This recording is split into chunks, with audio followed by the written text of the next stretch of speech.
Hello student, आज हम लोग राजनीति विज्ञान विषय के अंतर्गत एक बहुत ही महत्वपूर्ण बातों का अध्ययन करने जा रहे हैं या जानकारी लेने जा रहे हैं जो परीक्षा के लिए बहुत ही महत्वपूर्ण है। आज का जो टॉपिक है बीए प्रथम वर्ष जो प्राइवेट की परीक्षा होनी है, उसमें बीए फर्स्ट ईयर के राजनीति विज्ञान का जो सेकेंड पेपर है, जो लिखित पेपर है, उसी से कुछ संभावित प्रश्न, क्योंकि बच्चे बार बार बता रहे थे, पूछ रहे थे कि सर कोई गेस करा दीजिए कि सर कैसे परीक्षा में प्रश्न पूछ सकता है जो लिखित परीक्षा है। तो उसी को ध्यान में रखते हुए कुछ संभावित प्रश्न बताए जा रहे हैं जो विगत वर्षों के प्रश्न पत्रों को देखते हुए प्रश्न पत्र तैयार किया गया है। तो बच्चों, इस प्रश्नों को एक बार आप लोग अपने किताब गाइड में बढ़िया से पढ़ लीजिएगा। इस पर मटेरियल आप लोगों को गूगल या और भी कहीं से उपलब्ध हो जाएगा। तो बच्चों, उस प्रश्नों को हम आज आप लोगों से शेयर करने जा रहे हैं जो बीए प्रथम वर्ष प्राइवेट के छात्र हैं उनके लिए, क्योंकि उनको पता है आप लोगों को कि आप लोग का फर्स्ट पेपर जो है ऑब्जेक्टिव होता है, जो 100 प्रश्न रहता है 100 नंबर का, लेकिन सेकेंड पेपर आप लोगों का लिखित परीक्षा होती है जो 3 घंटे की होती है। तो बच्चों, उसमें से पहला प्रश्न है, पहला पूछ सकता है कि संविधान के विभिन्न प्रकारों का उल्लेख करें। तो संविधान के विभिन्न प्रकारों का उल्लेख करें, उसमें लिख दीजिएगा। जब उत्तर लिखिएगा तो लिखित या लिखित संविधान, कठोर तथा लचीला संविधान, निर्मित तथा विकसित संविधान, इसको लिख देंगे तो आप लोगों का ये क्वेश्चन कंप्लीट हो जाएगा। ठीक है बच्चों। दूसरा प्रश्न ये होगा, पूछ सकता है परीक्षा में कि सरकार के 3 अंग में से कोई एक अंग से प्रश्न पूछेगा। यानी सरकार के सबको पता है कि 3 अंग होते हैं, ऑब्जेक्टिव में हमने बता दिया है, कार्यपालिका, व्यवस्थापिका, न्यायपालिका। इससे प्रश्न ऐसे ही पूछेगा कि या तो पूछेगा कि व्यवस्थापिका के अर्थ, प्रकार तथा उसकी विशेषता का उल्लेख करें। ठीक है। या पूछ देगा कार्यपालिका की अर्थ, परिभाषा तथा प्रकार तथा उसके लक्षण या विशेषता का उल्लेख करें। तीसरा पूछ सकता है न्यायपालिका के अर्थ, परिभाषा तथा उसके कार्य। ठीक है बच्चों। तीसरा प्रश्न है बहुल कार्यपालिका। इस पर टिप्पणी आएगा आप लोगों को लिखने के लिए, जो 1 पेज में मात्र लिखिएगा, 200 शब्द में होता है। बहुल कार्यपालिका जो स्विट्जरलैंड में पाई जाती है, उसी पर टिप्पणी लिखने को आप लोग को आ सकता है। देखिए 200 शब्द बार बार लिखेंगे, जहाँ पर उसको ध्यान रखिएगा, इसको शॉर्ट में याद रखिएगा प्रश्न को।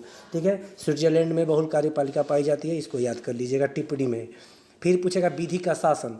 विधि का शासन यानी जहाँ संसद संप्रभु होता है, बताए थे। विधि का शासन ब्रिटेन के संविधान से प्रश्न ये पूछेगा, 200 शब्दों में इससे भी प्रश्न पूछेगा, जो आप लोग टिप्पणी में लिख दीजिएगा, विधि का शासन। ठीक है बच्चों। अगला प्रश्न आप लोग को पूछ सकता है शासन प्रणाली। शासन प्रणाली से एक प्रश्न आप लोग को 1000 वर्ड में ये लिखना होता है, क्योंकि 1000 वर्ड में हो सकता है आपका खंड क से पूछे इसमें, या खंड ब में ले जाकर। इसमें से सरकार की जो शासन प्रणालियाँ होती है 3 प्रकार की होती हैं। 2 प्रकार की इसमें लिखा गया है, आदेशात्मक और संसदात्मक। फिर होता है एक संघात्मक और एकात्मक। इस 3-4 शासन प्रणाली है, इससे एक प्रश्न आप लोग का लॉन्ग में डालेगा, एक शॉर्ट में डाल देगा। इसमें पूछेगा इन शासन प्रणालियों से क्या तात्पर्य है आपका, तथा इनके लक्षण क्या होते हैं। तो लक्षण याद रखिएगा, यानी विशेषता। पूछेगा कि इनकी विशेषता क्या होती है, तो हेडिंग याद रखिएगा परीक्षा में, और हेडिंग जब याद रखेंगे तो सब कुछ आ जाएगा। ठीक है। क्वेश्चन नंबर 6 है, इस पर हो सकता है आप लोग से पूछे कि लोकतंत्र क्या है। ठीक है। लोकतंत्र के लक्षण पूछ रहा है कि आखिर में लोकतंत्र में होता क्या है, क्या क्या लक्षण या विशेषता दिखती है कि उसे प्रजातंत्र कहते हैं। उसमें से एक प्रश्न बन सकता है प्रत्यक्ष प्रजातंत्र। ठीक है। इस पर भी 200 शब्दों में, ये स्विट्जरलैंड में प्रत्यक्ष प्रजातंत्र वर्तमान में सक्रिय रूप से देखने को मिलती है, और भी दुनिया में है प्रत्यक्ष प्रजातंत्र। प्रत्यक्ष प्रजातंत्र के बारे में आप लोगों को ऑब्जेक्टिव में बता भी दिए थे कि प्रत्यक्ष प्रजातंत्र से तात्पर्य यह होता है कि जहाँ की जनता बैठकर कानून बनाती है सरकार के साथ। ठीक है। यानी वो छोटे देशों में संभव है। ठीक है बच्चों। अगला प्रश्न हो सकता है पूछे आप लोगों से, 2 संविधान भी आप लोग को बीए फर्स्ट ईयर में पढ़ना है, जानते ही हैं, अमेरिका का संविधान और ब्रिटेन का संविधान। तो अमेरिका के संविधान से पहला प्रश्न ये पूछ सकता है, जैसे 7वां में लिखे हैं प्रश्न कि अमेरिका के संविधान की विशेषताएं। तो अमेरिका के संविधान की विशेषताएं क्या क्या हैं, उसे आप लोग याद रख लीजिएगा। फिर अमेरिका के राष्ट्रपति की कार्य शक्तियाँ पूछ सकता है आप लोग को। अमेरिका के राष्ट्रपति की कार्य शक्तियाँ याद रखिएगा क्या क्या होती है। अमेरिका की संसद जिसका नाम कांग्रेस है, याद रखिएगा बच्चों, पूछेगा कि कांग्रेस की कार्य शक्तियाँ। तो अमेरिका की संसद का नाम है कांग्रेस, इसके 2 सदन है, सीनेट तथा प्रतिनिधि सभा। सीनेट तथा प्रतिनिधि सभा, इसमें से सबसे ज़्यादा प्रश्न पूछने की संभावना रहती है सीनेट। जो उसका सीनेट है उच्च सदन, उसकी कार्य और शक्तियों के विवेचना, क्योंकि माना जाता है कि दुनिया का सबसे शक्तिशाली द्वितीय सदन है, ठीक है, उच्च सदन। तो सीनेट से एक प्रश्न पूछ सकता है। फिर है अमेरिका के उपराष्ट्रपति, ये भी टिप्पणी में पूछेगा आप लोगों से, जो 200 शब्दों में लिखना होगा, कंपल्सरी क्वेश्चन होता है, उसी से आप लोग को ये 200 नंबर में पूछ सकता है, ठीक है बच्चों। अगला है ब्रिटेन का संविधान, क्योंकि ब्रिटेन का संविधान भी आप लोग को पढ़ना है, तो ये भी पूछ सकता है कि ब्रिटेन के संविधान की विशेषता। जब विशेषता पढ़ेंगे तो सारी चीज़ क्लियर हो जाएगा कि उसके संविधान की क्या क्या लक्षण है। फिर ब्रिटेन के प्रधानमंत्री की कार्यशक्तियाँ याद रखिएगा, भारत से मिलता जुलता उसके कार्यशक्तियाँ है, ब्रिटेन के प्रधानमंत्री की कार्यशक्तियाँ याद कर लीजिएगा। फिर ब्रिटेन की लॉर्ड सभा, दुनिया की सबसे कमज़ोर द्वितीय सदन, यानी ब्रिटेन की लॉर्ड सभा के बारे में पूछेगा, क्योंकि ब्रिटेन की भी संसद के 2 सदन हैं, लॉर्ड सभा और कॉमन सभा।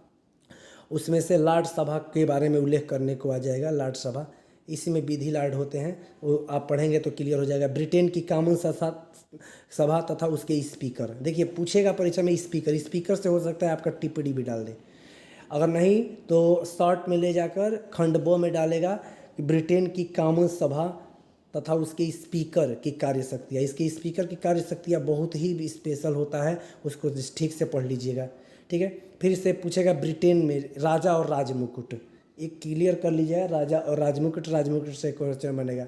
और ब्रिटेन की संसद संप्रभु है, अभी बताए हैं विधि का शासन जो शुरू में, वो पूछ सकता है कि ब्रिटेन की संसद संप्रभु है, ठीक है। उसके बाद ये प्रश्न हो जाएगा राजनीतिक दल, राजनीतिक दल पर बढ़िया से पढ़ लीजिएगा। ये भारत का नहीं पूछ रहा है, पूरी दुनिया का प्रश्न है। पूछेगा कि राजनीतिक दल, क्योंकि आपका आधुनिक सरकार है उसका नाम है पेपर का।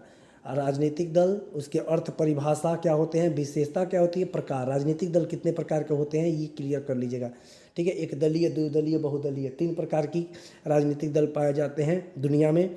कहीं 1 दल होता है, कहीं 2 दल होता है, कहीं बहुल दल होता है, ठीक है, बहुत सारे दल होते हैं।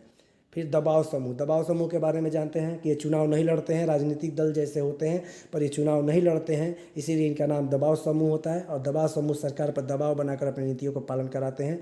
जैसे जानते ही हैं कि बहुत सारे हिंदू महासभा है, मुस्लिम लीग शुरू में था जब राजनीतिक दल बन गया, वैसे ही अखिल भारतीय यूनियन, अखिल भारतीय किसान यूनियन, फिर छात्र यूनियन, महिला मोर्चा संघ, ये सब जानते ही होंगे कि ऐसे ही इसी को दबाव समूह कहते हैं, जो सरकार पर दबाव बना के अपनी नीतियों को पालन कराती है, ठीक है। उसके बाद जनमत, जनमत क्या होता है तो जानते ही हैं कि जहाँ पे जनता का मत लिया जाता है, जनमत, जनमत को एक बार पढ़ लीजिएगा। निर्वाचन प्रणाली, निर्वाचन प्रणाली क्या होती है और निर्वाचन प्रणाली के कितने प्रकार होते हैं उसको बढ़िया से पढ़ लीजिएगा, ठीक है बच्चों। एक बात याद रखिएगा कि एक क्वेश्चन है आप लोगों में, जैसे कि एक चीज़ क्लियर कर लीजिएगा कि आप लोगों की जो क्वेश्चन पेपर है वो 3 खंडों में बटा होगा। ए और बी और सी, 3 खंड में आपका पेपर बटा होगा, जिसमें से ए कंपल्सरी होगा और ए में 5 क्वेश्चन रहेगा जो 200 शब्दों में लिखिएगा। 200 शब्दों का मतलब कि मान कर चलिए 1 पेज, ठीक है। और उसके बाद सेक्शन बी आ जाएगा जिसको खंड क कहा जाएगा। खंड क में 4 क्वेश्चन रहेगा, जिसमें से 2 क्वेश्चन रहेगा, उसको 1000 वर्ड, और 1000 वर्ड का मतलब कम से कम 4 पेज, ठीक है। उसके बाद सी, सेक्शन सी यानी खंड ख, खंड ख। इसमें देखिएगा बच्चों सबसे ज़रूरी बात कि खंड ख में, सॉरी बच्चों ये क्लियर, खंड ग हो जाएगा, ठीक है, याद कर लीजिए। खंड ग यानी तीसरा जो सेक्शन होगा उसमें देखिएगा प्रत्येक प्रश्न का क और ख 2 होगा, यानी ए और बी, ठीक है, ए और बी। तो याद रखिएगा जब पूछेगा कि खंड ख से ग से आपको 2 क्वेश्चन करना है, तो जब किसी क्वेश्चन का क और ख दोनों करेंगे यानी उसका ए और बी करेंगे तब वो कंप्लीट क्वेश्चन माना जाएगा। ये नहीं कि 4 क्वेश्चन है, चारों से किसी का ए कर लिए किसी का बी, नहीं, किसी का ए कीजिएगा उसी को बी कीजिएगा, ठीक है बच्चों। तो इस बातों को ध्यान रखिएगा और नेक्स्ट वीडियो हम आगे बनाएंगे जल्द से जल्द आप लोग को भेज देंगे। जो ऑब्जेक्टिव से संबंधित कुछ प्रश्न बच गया है उस कुछ प्रश्नों को हम जल्द से जल्द आप लोग को शेयर करेंगे। थैंक यू देखने के लिए इसको।